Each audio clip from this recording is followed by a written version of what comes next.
Tibbiy vaksina insonni kasallikdan asraydi. Halollik vaksinasi esa jamiyatni tamagirlik, aldovlar va korrupsiyadan himoya qiladi. So'nggi yillarda O'zbekistonda aynan shu ichki immunitetni kuchaytirishga qaratilgan korrupsiyaga qarshi kurashish va oldini olish bo'yicha muhim islohotlar amalga oshirildi. Birinchi islohot. Korrupsiyaga qarshi kurashish agentligi tashkil etildi.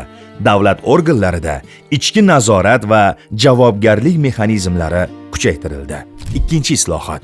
Davlat xizmatlari mygov.uz orqali raqamlashtirildi. Bu inson omilini kamaytirib, ortiqcha kelishuvlarning oldini olishga xizmat qilmoqda.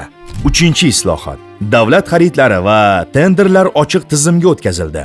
Elektron tender tizimi joriy etilishi hisobiga byudjet mablag'larining sarfi shaffoflashdi. To'rtinchi islohot. Qator tizimlarda byurokratiya qisqartirildi. Ko'plab litsenziya va ruxsatnomalar bekor qilindi yoki soddalashtirildi. Bu ijtimoiy hayotdagi va tadbirkorlikdagi sun'iy to'siqlarni kamaytirdi. Beshinchi islohot. Ta'lim tizimida shaffoflik kuchaydi. Xususan, oliy ta'lim muassasalariga kirish imtihonlari test asosida, video kuzatuv va markazlashgan nazorat ostida o'tkazilmoqda. Jarayonning ochiqligi natijasida tanish-bilishchilik yoki korrupsiya holatlari kamaydi.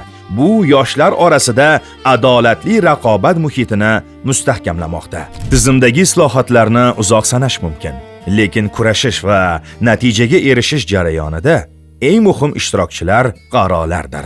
Har birimiz dunyoqarashimiz va yashash tarzimizga halollik vaksinasini olib kiraylik. Zero davlatimiz rahbari aytganidek, korrupsiya davlat taraqqiyotiga to'siq bo'ladigan adolat va qonun ustuvorligini izdan chiqarayotgan eng jiddiy tahdiddir.